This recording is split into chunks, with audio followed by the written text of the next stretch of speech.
کتاب ہے سلسلۃ الاحادیث الضعیفہ والموضوعہ، محمد ناصر الدین الالبانی کیا. ملاحظہ کریں یہاں پر کل ما، صفحہ نمبر 53 ہے. کیا فرماتے ہیں البانی، ان کا جو بڑا شیخ ہے، فرماتے ہیں کل ما یجب التنبیہ یحسن التنبیہ، کہتا ہے ہم تنبیہ دیتے ہیں کل ما ورد فی فضل العقل من الاحادیث لا یصح منها شیء. کہتے ہیں کہ عقل کی فضیلت میں ہمارے پاس کوئی صحیح نہیں ہے، حدیث نہیں ہے، جتنے بھی احادیث آئیں. حالانکہ آپ شیعہ کتب میں جائیں اہل بیت علیہ السلام کے، یہ کافی شریف ہے میرے ہاتھ میں، اصول الکافی، اس میں جو پہلا باب ہے وہ عقل کی فضیلت پر، اور اس میں کتنے دلائل ہیں، کتنے احادیث ہیں عقل، اور سب کے سب صحیح ہیں کہ عقل، ریشنلٹی، ریزن کی کیا اہمیت ہے. ان کے کتابوں میں جائیں نا، ایک بھی حدیث آپ کو نہیں ملے گا عقل کی فضیلت پر. اچھا، اور پھر وہ نقل کرتے ہیں ابن قیم سے کہ ابن قیم کا احادیث العقل کلھا کذب، عقل کی فضیلت میں ان کے پاس کوئی معتزلہ اور اشاعرہ کو، کیونکہ وہ انہوں نے شیعوں سے عقیدہ اخذ کیا توحید کی، ان کو پتہ چل گیا ہے کہ بھئی توحید میں انسان عقل کا محتاج ہوتا ہے، ان کے پاس نہیں جا سکتے. تو انہوں نے بالکل عقل کا، محدثین نے ان کے مقابلے میں کیا کیا، عقل کے ساری احادیث انہوں نے یا تو ضعیف قرار دی یا اس کی تکذیب کرا دی. یہ کتاب ہے الاصول من الکافی للکلینی، اس میں پہلا باب ہے کتاب العقل والجہل، اور اس میں بے شمار احادیث ہیں. ہمارے سب کتاب حدیث میں چلے جانا، پہلا جو باب ہوتا ہے عقل پہ ہوتا ہے کہ عقل کی، کیونکہ اللہ کی شناخت عقل سے ہوتی ہے، دین رسالت پناہ صلی اللہ علیہ وسلم کی شناخت عقل سے ہوتی ہے. انسان اگر مومن بنتا ہے تو عقل کے بدولت بنتا ہے. ان کے ہاں اس کی کوئی حدیث نہیں ہے. اچھا، پھر مزید میرے محترم ناظرین، ان کی کتابوں میں توحید پہ احادیث جتنے ہیں نا وہی ہے کہ اللہ کا پیر ہے، اللہ دوڑتا ہے، اللہ فلان کرتا ہے، اللہ کی زبان ہے، اللہ فلان فلان. ان کے پاس تنزیہ اللہ تبارک و تعالیٰ پر کہ اللہ تعالیٰ جسم نہیں ہے. انہوں نے مجھ سے پوچھا تھا کہ جسم کس کو کہتے ہیں؟ جسم کو کہتے ہیں جس میں ابعاد ثلاثہ، جس میں 3 ڈائمینشنز پاسبل ہو. ٹھیک ہے نا. آپ نے جب کہا کہ اللہ کا ہاتھ ہے، اللہ کا پیر ہے، اللہ کا سر ہے، اللہ کا چہرہ ہے، اللہ جاتا ہے آتا ہے، تو لازمی بات ہے یہ اجسام کی صفات ہیں، تو اس میں کوئی شک نہیں رہتا کہ وہ جسم ہے.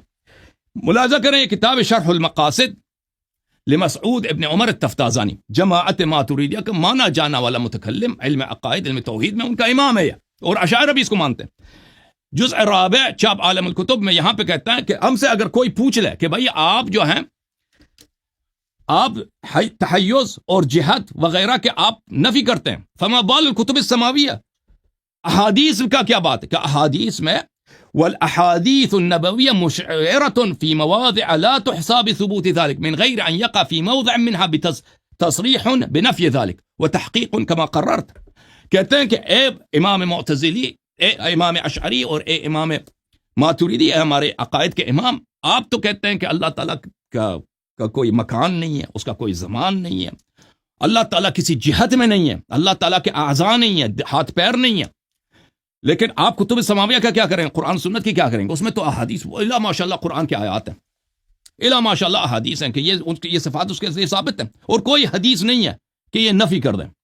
بات اہمیت یہاں کی ہے کہ ان کے کتب میں تنزیہ اللہ تبارک، اللہ کی عدم جسم کوئی کچھ بھی نہیں ہے، کیونکہ ان کے جو راوی تھے بخاری، مسلم، احمد ابن حنبل، ابن خزیمہ، ابو بکر ابن خزیمہ، یہ آجوری، ابن ابی عاصم، یہ سب کے سب یہ مجسمت ہے، یہ وہ حدیث نقلی نہیں. انہوں نے، ان کے پاس عقل کی فضیلت پہ کوئی حدیث نہیں، تنزیہ پہ بھی کوئی حدیث نہیں ہے. اس کا جواب یہ دیتے ہیں کہ اگر رسول صلی اللہ علیہ وسلم کہتے تو لوگوں کو سمجھ نہیں آتی. ان کے پاس کوئی اور جواب نہیں ہے تفتازانی کے پاس کہ بھائی تنزیہ پہ کیوں کوئی حدیث نہیں ہے. کہتے ہیں اگر پیغمبر بتاتے تو لوگوں کو سمجھ نہیں آتی کہ یہ تنزیہ ہوتی کیا چیز ہے. پھر یہاں پہ یہ ابو حامد غزالی جو بہت بڑا متکلم ہے جماعت مخالفین کا، اس کا رسالہ ہے علم کلام میں صفحہ نمبر 40 میں، اس سے بھی یہ سوال کیا جاتا ہے، وہ بھی یہ جواب دیتا کہ بھئی اگر تنظیم میں ہمارے پاس حدیث ہوتی تو کسی کو سمجھ نہ آتی. اس کے مقابلے میں آپ ہمارے کتب بڑی پڑی ہیں جی تنظیم میں. دیکھیں ہم نے عقیدہ لیا، کیوں جماعت مخالفین، سب اشاعرہ، سب معتزلہ، سب ماتوریدیہ، سب کے سب عیال ہیں شیعہ کے، انہوں نے توحید سیاست سے کیا. کیوں؟ کیونکہ شیعوں کے پاس الحمدللہ شیعہ نے اہل بیت طاہرین علیہم السلام سے توحید سے کیا. ہمارے پاس کتب توحید میں واقع توحید پر، ان کے پاس ایک حدیث نہیں اللہ کے وجود پر، کہ رسول صلی اللہ علیہ وسلم کا سارا دن واسطہ ہوتا تھا کہ ان سے دہریہ سے، کفار سے، کہ وہ اللہ کے وجود کا انکار کرتے ہیں، کہ رسول اللہ صلی اللہ علیہ وسلم نے اللہ کے صفات پہ کون سی باتیں کی. تو حدیث کچھ بھی نہیں ان کے پاس سوائے یہ اسرائیلیات کے. اور دہریہ آتے تھے، زندیق آتے تھے کہ اللہ کا وجود نہیں ہے. رسول صلی اللہ علیہ وسلم کا استدلال ان کے ساتھ کیسے ہوتا تھا کہ اللہ ہے، اگر وہ کہتے تھے اللہ کہاں ہے تو رسول صلی اللہ علیہ وسلم بولتے کہ اللہ کس طرح خلق کیا. یہ ان کے پاس کچھ بھی نہیں ہے ان کے احادیث میں. اسی لیے تو یہ شیعہ سے انہوں نے سے کیا. ملاحظہ کر ہماری کتب بڑی پڑھی ہیں. کتاب ہے الاصول من الکافی للکلینی رحمہ اللہ، جزء اول، باب النہی عن الجسم والصورہ. یہ پورا باب اسی بات پر ہے کہ اللہ تعالیٰ کا جسم و صورت نہیں ہے. کسی نے امام علیہ السلام سے کہا کہ فلان کہتا ہے کہ اللہ جسم ہے سمدی نوری معرفت ضرور، اللہ تعالیٰ کے جسم سمدی نوری ہے. تو امام علیہ السلام نے فرمایا سبحان من لا يعلم احد کیف هو الا هو. وہ منزہ ہے، وہ پروردگار بے عیب ہے، وہ پروردگار جس کو کوئی نہیں جانتا کہ وہ کس طرح ہے. لیس کمثلہ شیء وهو السمیع البصیر لا يحد ولا يحس. اس کی کوئی حدود نہیں ہے. جسمانی اشیاء کے حد ہوتے ہیں، میں یہاں تک ہوں، اس سے آگے نہیں ہوں. وہ حواس خمسہ سے اس کا احساس ہی نہیں. یہ کہتے ہیں ہمارے ہاں یہ مسئلہ اختلافی ہے کہ کیا رسول صلی اللہ علیہ وسلم دیکھے جاتے ہیں. نہیں، ان کے آپ کے پاس اجماعی ہے کہ اللہ تعالیٰ دیکھا جاتا ہے. دنیا میں رسول نے اس کو دیکھا ہے، خواب میں دیکھا ہے، بیداری میں دیکھا ہے، اس پہ اختلاف ہے. یہ اصل رؤیت پہ اختلاف نہیں ہے. عائشہ کی جو حدیث ہے کہ اس نے نہیں دیکھا، اس کو کوئی اس کو حدیث ہی نہیں مانتے، کہتے ہیں اس کا اجتہاد ہے، یہ روایت نہیں ہے. ابن عباس کی اصل حدیث ہے کہ رسول اللہ صلی اللہ علیہ وسلم نے اللہ کو دیکھا. اختلاف اس پر ہے کہ اس کو خواب میں دیکھا ہے، بیداری میں دیکھا ہے، لیکن اللہ قابل رؤیت ہے اور قیامت کے دن نظر آئے بھی آئے گا. یہ تو آپ کے پاس اس کے حدیث بہت سارے ہیں. اچھا، لا يحس ولا يجس ولا تدركه الابصار والحواس ولا يحيط بشيء ولا جسم ولا صورت ولا تخطیط ولا تحدید. نہ جسم ہے نہ ہمارے پاس یہ حدیث بڑی پڑی ہیں. ملاحظہ کریں، ایک پورا باب کتاب میں باب الحرکت والانتقال کہ اللہ تعالیٰ کے نہ اس میں کوئی حرکت ہے، نہ اس میں کوئی موشن ہے، نہ کوئی وہ منتقل ہوتا ہے ایک جگہ سے دوسری جگہ. اس میں کیا حدیث بہت زیادہ ہمارے پاس. تنزیہ پہ، اللہ تعالیٰ کی تنزیہ پر ہمارے پاس اتنے احادیث ہیں. اور اللہ تعالیٰ کے وجود پر کہ اہل بیت رسول اللہ صلی اللہ علیہ وسلم نے کس طرح استدلال کیا کہ اللہ کا وجود کیسے ثابت کریں. ان کے کتاب میں ایک حدیث نہیں ہے. اہل بیت طاہرین علیہم الصلوۃ والسلام نے رسول اللہ صلی اللہ علیہ وسلم کے مناظرات نقل کیے. اہل بیت طاہرین علیہ السلام کے اپنے مناظرات ہیں، ایتھیسٹ کے ساتھ، دہریوں کے ساتھ، کرسچنز کے ساتھ، دوسروں کے مشرکین کے ساتھ. الا ما شاء اللہ. اور اللہ کہاں ہے، کس طرح خلق کیا، کیف خلق کیا، یہ سب ہمارے پاس موجود ہے الحمدللہ رب العالمین. تو آپ جو کہتے ہیں، فرماتے ہو نا شیخ صاحب کہ ہم کیا کریں، مجبوری ہے کہ ہمارے حدیث میں آیا ہے یہ چیزیں. تو آپ نے حدیث کن سے لیے نا؟ آپ نے جس کو رسول صلی اللہ علیہ وسلم نے حکم دیا تھا کہ حدیث ان سے لے لو، دین ان سے لو، ان سے تم نے اخذ نہیں کیا. تم نے اخذ کیا ہے کن سے؟ ان لوگوں سے جو اسرائیلیات کو آپ کو سکھا دی ان لوگوں نے. اور آپ ہی کے علماء ان حدیث کو نہیں مانتے. آپ ہی کے فرقے کے اعلام اور جماعت اہل سنت جب ہم کہتے ہیں نا، ان کو یہ وہ تو عالم ہی نہیں مانتے. ان کو اہل سنت کے علماء ان کو یعنی اہل حدیث کو حشویہ مجسمہ، ان کو جاہل کے طور پر انسان کے دائرے میں ان کو تو حساب ہی نہیں لیتے. آپ فخر رازی کے کتب میں جائیں، اکابر اشاعرہ، سیوطی کے کتب میں چلے جائیں، ابن حجر عسقلانی کے کتب میں چلے جائیں، یہ جو افاضل ہیں، اکابر ہیں آپ کے فرقے کے، جن کے آپ کا ہر عالم ان کے علوم، ان کے تصنیفات کے محتاج ہے، وہ تو اہل حدیث کو انسان کے دائرے میں حساب نہیں کرتے. ٹھیک ہے نا؟ اور ان حدیث کا بالکل وہ اعتقاد نہیں رکھتے. وہ ان کے حدیث کے سے گزر جاتے ہیں، اس کو کوئی ٹچ ہی نہیں کرتا. بھائی آپ ہیں ایک واحد فرقہ عالم اسلام میں جو اس مصیبت میں پھنس گئے کہ ان کے پاس احادیث بھی آ گئے، انہوں نے اس کی تصحیح بھی کر دی ہے، اور اس سے جو عقیدہ لازم آ جاتا ہے، وہ عقیدہ کس کا بن جاتا ہے؟ عقیدہ بن جاتا ہے آسمانی ایک مخلوق کا. ایک آسمان میں ایک شخص ہے جو رہتا ہے، کبھی دوڑتا ہے. اب میرا آپ سے سوال یہ ہے شیخ صاحب کہ اللہ تعالیٰ ہنستا بھی ہے، اللہ تعالیٰ تکتا بھی ہے. بس مجھے 10 سیکنڈ دے دے، میرا اپنا سوال ختم کروں. اللہ تعالیٰ دوڑتا بھی ہے اور اللہ تعالیٰ آرام سے دوڑتا بھی ہے اور تک بھی جاتا ہے، اور اس سب کے اسباب ہیں. کوئی نیک کام کرتا ہے تو وہ ہنستا ہے، ٹھیک ہے نا؟ کوئی اللہ مسجد کی طرف جاتا ہے تو آرام سے دوڑتا ہے، کوئی تیز مسجد کی طرف جائے تو وہ اسپیڈ سے دوڑتا ہے، اور اگر کوئی بندہ تک جائے تو وہ تک جاتا ہے. دنیا میں تو ہمیشہ یہ افعال بیک وقت بہت سارے ہو رہے ہوتے ہیں، ٹھیک ہے نا؟ کوئی مومن تک گیا ہے، کوئی مومن مسجد کی طرف آرام سے جاتا ہے، کوئی مومن اسپیڈ سے جاتا ہے، اور کوئی مومن گاڑی میں ٹرین میں بیٹھ کے مکے کی طرف جا رہا ہے. تو آپ کے اللہ تعالیٰ کی کیا حالت ہے بیک وقت وہ تکا ہوا بھی ہے، آرام سے بھی دوڑتا ہے، دھیز سے بھی دوڑتا ہے، ہنستا بھی زور زور سے ہے، ٹھیک ہے نا؟ یہ حالت ہے. 24 گھنٹے اس کی یہی حالت ہے. 24 یعنی کہ حدیث کے روح سے ان کی اللہ جو ہے نا 24 گھنٹے اس کا بڑا فل اس کا تکا بھی ہے، لیکن اس کے باوجود 24 گھنٹے وہ دوڑ رہا ہے اور زور زور سے ہنس رہا ہے. اس کے ہنسنے کی وجہ سے عرش بھی جو ہے لرز رہا ہے. جی سر میرا وقت ختم ہے. جی شیخ صاحب آ جاؤ. الحمد جی للہ شروع کریں وحدہ مولانا والصلاة ابھی سے۔ والسلام علی من لا نبی بعد۔ حسن اللہ یاری صاحب، میں نے آپ سے گزارش کی تھی کہ آپ ترسیم کی تعریف کریں۔ جب اللہ رب العالمین کی ذات کے لیے ترسیم کا لفظ بولا جاتا ہے تو اس سے کیا مراد ہوتا ہے؟ ٹھیک ہے، آپ نے وہ تعریف نہیں پیش کی میرے سامنے۔ سب سے پہلے تو آپ کے لیے یہ یعنی کہ دوبارہ یہ سوال آپ کے لیے چھوڑ رہا ہوں میں۔ یہ سوال جب تک اس کا جواب نہیں آئے گا اس وقت تک یہ سوال باقی رہے گا آپ کے اوپر۔ دوسری بات آپ نے یہ کی کہ عقل کی فضیلت کے بارے میں کوئی چیز نہیں ہے۔ بھائی میں نے پہلے یہ گزارش کی ہے کہ انسان کی عقل جو ہے وہ یہ تابع ہے وحی کے، جبکہ محدثین نے الحمدللہ علم کے اوپر جو نا وہ بے شمار احادیث کو ذکر کیا، بلکہ اللہ رب العالمین نے قرآن کے اندر فرمایا فَعْلَمْ أَنَّهُ لَا إِلَهَ إِلَّا اللَّهُ إِلَّا هُ، کہ یعنی لفظ علم کا لفظ استعمال کیا ہے۔ اسی طرح اللہ رب العالمین نے قرآن کے اندر علماء کی فضیلت کو بیان کیا ہے۔ اسی طرح جہاں پہ اللہ رب العالمین کی صفات کے حوالے سے یا بلکہ متشابہات کی بات ہے، فَأَمَّا الَّذِينَ فِي قُلُوبِهِمْ زَيْغٌ فَيَتَّبِعُونَ مَا تَشَابَهَ مِنْهُ ابْتِغَاءَ الْفِتْنَةِ وَابْتِغَاءَ تَأْوِيلِهِ وَمَا يَعْلَمُ تَأْوِيلَهُ إِلَّا اللَّهُ وَالرَّاسِخُونَ فِي الْعِلْمِ۔ علماء کی بات کی اللہ رب العالمین نے۔ اسی طرح اللہ نے فرمایا کہ شہید اللہ انہ لا الہ الا اللہ، آگے فرمایا وَأُولُو الْعِلْمِ قَائِمًا بِالْقِسْطِ، وہ اہل علم جو انصاف کے اوپر وہ قائم ہے۔ قرآن ہے بھائی، وہ قرآن ہے۔ تو اسی طرح احادیث بے شمار ثابت ہیں۔ تو تو عقل بھائی پہ لاؤ نا کوئی حدیث، کہ عقل بھی بھائی اچھی میری چیز ہے۔ بات سنیں، میری بات سنیں، اللہ صاحب بات سنیں۔ عقل جو ہے یہ علم کے تابع ہے۔ علم کیا ہے؟ اللہ رب عقل العالمین کی وحی کا نام ہے۔ انا اوحینا الیک کما اوحینا الی نوح والنبیین من بعد۔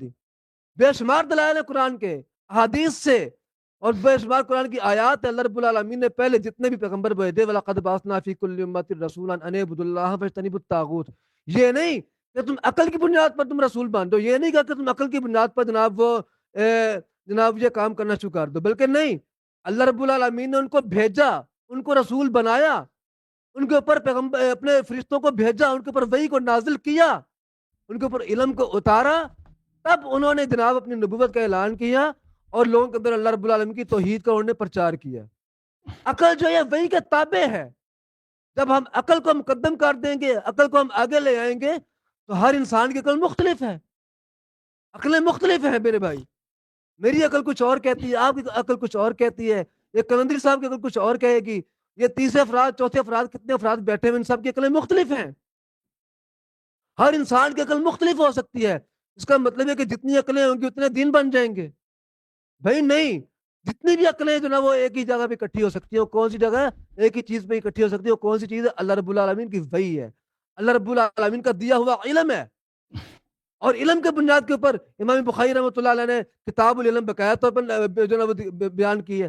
محدثین کی آپ کتابوں کو اٹھائیں، حدیث کی کتابوں کو، یعنی کہ کتنے سارے محدثین نے اپنی کتابوں کے اندر جناب وہ کتاب العلم قائم کی ہے، اور کتنے سارے محدثین نے باقاعدہ طور پر علم کی فضیلت کے اوپر جناب وہ کتابوں کو تحریر کی ہے۔ امام ابن عبد البر رحمہ اللہ کتاب العلم، فضل العلم فضل العلم و اہلہ کی اس قسم کی کتابیں موجود ہیں۔ اسی طرح فضائل علماء کے حوالے سے کتابیں موجود ہیں، اور اسی طرح کتاب الایمان، اس کے اندر بے شمار احادیث موجود ہیں جن کے اندر نبی کریم صلی اللہ علیہ وسلم نے اللہ رب العالمین کی توحید کو بیان کیا ہے، احادیث کو، ایسی احادیث بیان ہوئی ہیں۔ آپ کہتے تو ہیں اللہ رب سنائے نا، العالمین کی تنزیہ کا، اللہ رب العالمین کی تنظیم پہ سنائے تنزیہ کے کوئی حوالے حدیث، سے کوئی چیز ثابت نہیں ہے بھی۔ اللہ رب العالمین نہیں ہے نے جو اپنی نا۔ تنزیہ بیان کر دی، جو کوئی اللہ ہے تعالیٰ نہیں نے اس کے اپنی پاس۔ تنزیہ بیان کر دی، اس سے بڑھ کر تنزیہ کون بیان کر سکتا ہے؟ اللہ فرماتے ہیں رسول لیسا کمثلہ رسول شیء۔ بیان نہیں کر سکتے اس کی شرح میں؟ بھئی رسول نے بیان کی ہے نا۔ تو اللہ دکھاؤ نے نا، فرمایا کہ انت، دکھاؤ۔ آپ نے فرمایا کہ انت کما اثنیت علی نفسک، تنظیم آپ یہی ہے کہ اللہ لیٹ جاتا ہے، پیر پہ پیر لگا کے لیٹ جاتا ہے، تنظیم یہی ہے۔ اللہ جب رب عرش پہ بیٹھتا ہے تو اللہ رب عرش سے زیادہ موٹا ہے، تنظیم یہی ہے۔ اللہ صاحب یہ روایات جو آپ بیان کر رہے ہیں، ان کی آپ سند کو بھی ثابت کرنا ہوگا آپ کو۔ چلے اس میں قسم دکھا کی دیتا ہوں سند، جو چلیں ان کی چیزیں اس طرح کی بیان کر رہے ہیں جو اللہ رب العالمین کے شایان شان نہیں ہے، وہ اللہ کے لیے ثابت بھی نہیں ہے انشاءاللہ العزیز۔ آپ ان کی طرف آئیں اور وہ دلائل پیش کریں میرے سامنے۔ آپ کیوں گھبرا رہے ہیں ان کو لانے سے؟ تو عرض یہ کر رہا ہوں کہ عقل جو ہے یہ علم کے تابع ہے، وحی کے تابع ہے، اور وحی کیا ہے؟ جو اللہ رب العالمین نے اتاری ہے، جو اتارا ہے وہی ہمارے لیے حجت ہے۔ اسی لیے اللہ نے فرمایا کہ ذالک الکتاب لا ریب فیہ ھدی للمتقین، یہ کتاب ہے، اس کے اندر کوئی شک نہیں ہے، اور یہ متقین کے لیے ہدایت ہے۔ بھائی یہاں پہ بتائیں اللہ رب العالمین نے یہ نہیں کہا کہ یہ عقل والوں کے لیے ہدایت ہے، یہ نہیں کہا کہ جناب جو عقل کو استعمال کرتے ہیں، عقل کو مقدم کرتے ہیں، فلاں کرتے ہیں، فلاں کرتے ہیں، ان کے لیے نہیں، بلکہ کن کے لیے؟ جو متقین ہیں، تقوی اختیار کرنے والے ہیں۔ اور تقوی اختیار کرنے والے کون لوگ ہیں؟ الذین یؤمنون بالغیب، جو وحی کے اوپر ایمان لاتے ہیں، والذین یؤمنون بما انزل الیک وما انزل من قبلک وبالآخرۃ هم یوقنون، اللہ کی وحی کے اوپر یقین رکھنے والے لوگ ہیں وہ۔ عقلی گھوڑے دوڑائیں گے، عقلی گھوڑے دوڑانے کے نتیجے آپ نے دیکھ لیے، کسی نے اللہ کی صفات کا انکار کر دیا، کسی نے کہا کہ اللہ کے ہاتھ ہے ہی نہیں ہے، کسی نے کہا کہ نہیں اللہ کے ہاتھ تو ہمارے جیسے ہیں، کسی نے جناب وہ بہت ساری بے شمار قسم کی چیزیں اللہ کے والے سے ایسی ثابت کرنا شروع کر دی جیسے وہ کوئی اجنبی عجیب و غریب کوئی مخلوق ہو۔ بھی آپ نے بھی اللہ رب العالمین کے لیے مخلوق کا لفظ بولا، اور آپ کے لیے آپ نے انہیں کہا کہ آپ کیا کیسے ایسے لگتا ہے کہ جیسے وہ عجیب و غریب قسم کے آسمانی مخلوق ہے۔ اللہ صاحب ذرا سنبھال کے گفتگو کریں، ایسی گفتگو نہ کریں جو دار اخلاق سے باہر ہو۔ ہم نہ اللہ رب العالمین کے بارے میں ایسی گفتگو کرتے ہیں، نہ ہم ایسا عقیدہ رکھتے ہیں۔ وہ خالق ہے، وہ مالک ہے، وہ الہ ہے، وہ معبود ہے، وہ تمام کی تمام جناب وہ کمزوریوں سے پاک اور منزہ ہے۔ وہ ہم کو پیدا کرنے والا ہے، ہم اس کی مخلوق ہیں، ہم نے اس کو دیکھا نہیں ہے، اور جو نا وہ ہم اس کے اوپر اسی طرح ایمان لاتے ہیں جیسے اس کی شان کے لائق ہے۔ ہم اس کی تمام صفات جو قرآن و سنت سے ثابت ہیں، جو ثابت ہیں، جہاں جہاں ثابت ہیں، ہم ان کو اسی طرح مانتے ہیں، تسلیم کرتے ہیں، اور اسی طرح ان کے اوپر ایمان لاتے ہیں۔ تو آپ نے جو نا وہ اس کے علاوہ آپ نے باتیں کی کیف هو الا، ہاں آپ نے کافی کی ایک عبارت پڑھی کیف هو الا هو، اس کا ترجمہ آپ نے اللہ ایسا مکمل نہیں کیا، ذرا اس کا ترجمہ دوبارہ بتا دیں کیا کیا ہے، کیا ہونا چاہیے؟ لا سبحان من لا يعلم كيف هو ہاں جی، الا هو۔ ہاں جی، اس کا ترجمہ آپ بتائیں کیا ہے؟ بتائیں آپ ذرا۔ ترجمہ کر، میں نے ترجمہ کر دیا، آپ بتائیں۔ اب اس کا ترجمہ بتائیں نا، مجھے دوبارہ لفظی ترجمہ کر کے بتائیں کیا ہے اس کا۔ کتاب آپ کی، حوالہ آپ نے پیش کیا ہے، اللہ کی توفیق سے میں نے عقیدہ بتایا میرا نا کہ چمک نہ رہا ہے جسم ہے، نہ صورت ہے، نہ لا يحس ولا يجس ولا يدرك الابصار۔ اس عبارت کا ترجمہ، اس جز کا ترجمہ بتائیں، سبحان من لا یعلم، کیا کیسے عبارت دوبارہ بولیے گا؟ اللہ سبحان، تعالیٰ کا کیف ہے ہی نہیں۔ آگے کیا ہے؟ کیف ہوا الا ہوا، بولے اس کا ترجمہ کریں۔ اللہ صاحب کیوں گھبرا رہے ہیں؟ ترجمہ کریں عبارت کا۔ آپ ترجمہ، میں نے ترجمہ کر دیا۔ اللہ تعالیٰ، آپ ترجمہ کریں۔ ہاں، پورے حدیث پڑھیں، پورے حدیث کا آپ ترجمہ کریں نا، آپ کا اشکال کیا ہے اس میں؟ اللہ صاحب آپ اس عبارت کو وہ پڑھیں، میں نے یہ لفظ میں یہی لکھ سکا ہوں، کیف ہوا الا ہوا، یہ عبارت ذرا دوبارہ دکھائیے گا کیا لکھا ہوا ہے اس میں۔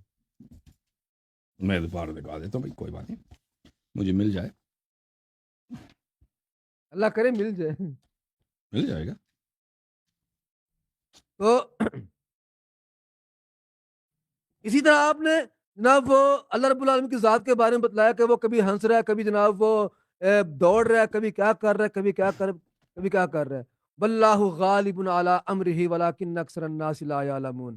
اللہ صاحب آپ اللہ رب العالمین کی ذات کو انسانوں جیسا سمجھتے ہیں، اللہ رب العالمین ان چیزوں سے پاک ہے، منزہ ہے، بالکل بلند و بالا ہے، سبحانہ و تعالی عما یشرکون۔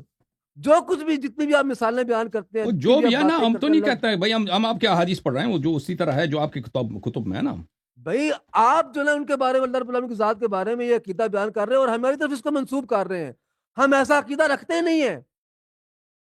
جو بیان ہوا سبحان ہے من لا وہ اللہ کے يعلم شان احد شان۔ كيف هو الا هو ليس كمثله شيء وهو السميع البصير۔ دوبارہ سبحان من لا سبحان من لا يعلم يعلم احد كيف هو الا هو ليس كمثله شيء وهو السميع البصير، لا يحد ولا يحس ولا يجس ولا تدركه الابصار ولا الحواس ولا يحيط به شيء ولا جسم ولا صورة ولا تخطيط ولا تحديد۔ اللہ صاحب بتلائیں، جو میں نے اپنا عقیدہ بیان کیا اس میں وہ کون سی شک ہے جو اس کے اندر لکھی نہیں ہوئی ہے؟ آپ کے اللہ کی صورت ہے، اس میں بتا رہے کہ صورت نہیں ہے۔ آپ کہہ رہے ہیں اللہ نظر آتا ہے، یہ کہتا ہے نظر نہیں آئے گا۔ آپ کہتے ہیں کہ اللہ تعالیٰ آسمان میں، یہ اللہ تعالیٰ کا کوئی مکان نہیں ہے، ٹھیک ہے نا، یہ سب اس میں فرق ہے نا۔ یہ ہمیں نظر نہیں آ سکتا۔ آپ کہتے ہیں اللہ تعالیٰ کے پیر ہیں، اللہ تعالیٰ کا ہاتھ ہے، اللہ تعالیٰ کی کئی آنکھیں ہیں، یہ کہتا ہے کچھ بھی نہیں ہے۔ سبحان من لا یعلم کیف هو الا هو، اس کا ترجمہ کریں اللہ صاحب،